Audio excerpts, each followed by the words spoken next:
ચાલો તો એ આપણે નેક્સ્ટ 11મું ચેપ્ટર તાપીય ગુણધર્મો વિશે જોઈએ, બરાબર. તો કે વિશ્વમાં જે દેખાય દ્રવ્ય ને ન દેખાય વિકિરણ, કે ડેલ્ટા ટી અને ડેલ્ટા એફ, ટી ને એફ વચ્ચેનો સંબંધ આપણને ખબર છે, સેલ્સિયસ, ડિગ્રી સેલ્સિયસ ને ડિગ્રી ફેરનહીટ વચ્ચેનો સંબંધ, બરાબર. 9/5 + 32 કરવાનો આ રહ્યો. ઓકે, અને ડેલ્ટા ટી ને ડેલ્ટા એફ વચ્ચેનો સંબંધ આ રીતના આપણને મળશે, બરાબર, 9/5. પછી delta rho by rho is equal to minus gamma delta T upon 1 + gamma delta T, અને વાયુ માટે gamma is equal to 1/T. T એટલે એબ્સોલ્યુટ ટેમ્પરેચર, બરાબર, કેલ્વિનમાં તે લેવાનું.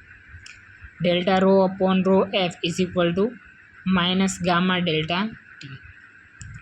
આ ઇનિશિયલ છે, આ ફાઇનલ છે. ઓકે, કે પાણી, જો પાણીના આપણે અહીંયા લેટેન્ટ હીટ છે, બરાબર, એ કેટલી છે? 80 કેલોરી લાગે છે. આ વેપોરાઇઝેશનની લેટેન્ટ હીટ લાગે છે, બરાબર, 540 કેલોરી પર ગ્રામ. કે ઢાળ ટી ને ક્યુ વચ્ચેનો આલેખ છે, તો ઢાળ છે ડેલ્ટા ટી અપોન ડેલ્ટા ક્યુ થશે. પાણી માટે ઉષ્માધારિતાનું મૂલ્ય 1 કેલરી ગ્રામ પ્રતિ કેલ્વિન. ઓકે,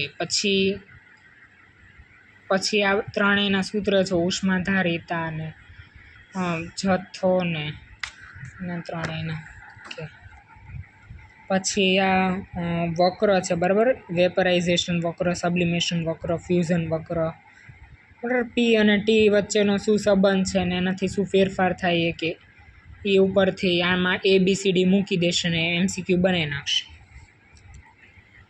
પછી આ તાપમાન પ્રચલન છે, delta T upon delta x હંમેશા ઋણ મળે, કારણ કે ઘટાડો થાય છે. ઉષ્મા પ્રવાહ, આ શું છે ઉષ્મા પ્રવાહ, હમણાં આપણે આગળ જોઈએ, બરાબર. ઉષ્મા પ્રવાહ delta Q upon delta T બરાબર K A delta T upon delta X. હવે કે શું છે?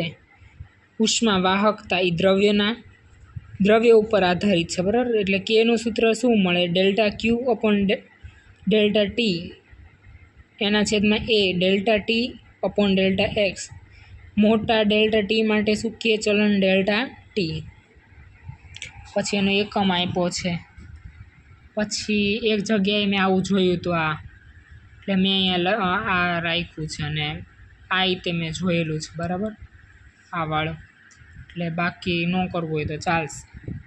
પછી ઉષ્મા, અને આપણે ઉષ્મા પ્રવાહ કીધો ને, વિદ્યુત પ્રવાહ, ત્યારે શું સંબંધ ધરાવે છે? અહીંયા વિદ્યુત સ્થિતિમાન ને અવરોધ છે, તો અહીંયા ડેલ્ટા ટી અને વિદ્યુત સ્થિતિમાન એક જાતનો તફાવત જ છે, અને અહીંયા ડેલ્ટા ટી તાપમાનનો તફાવત છે, એના છેદમાં આ રેઝિસ્ટન્સ, બરાબર.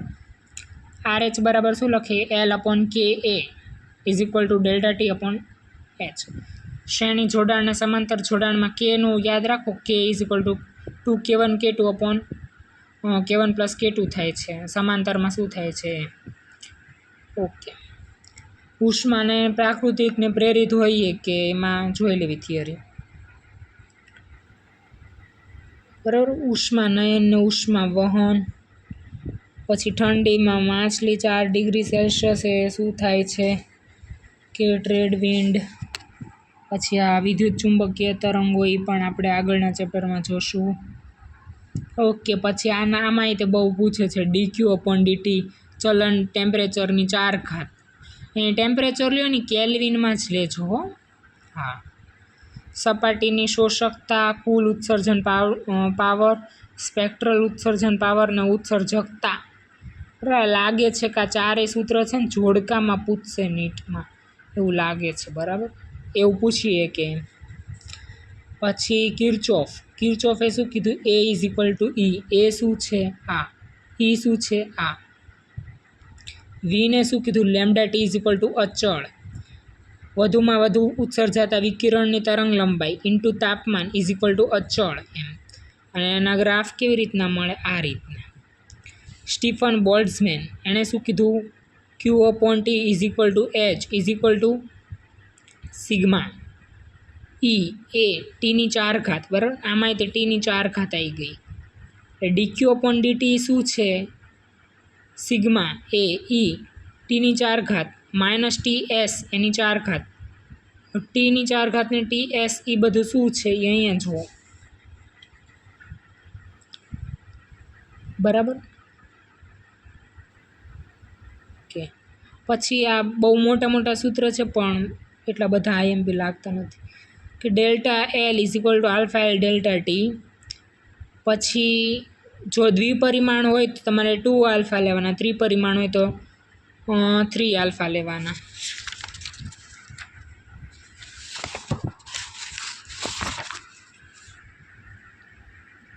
કે પછી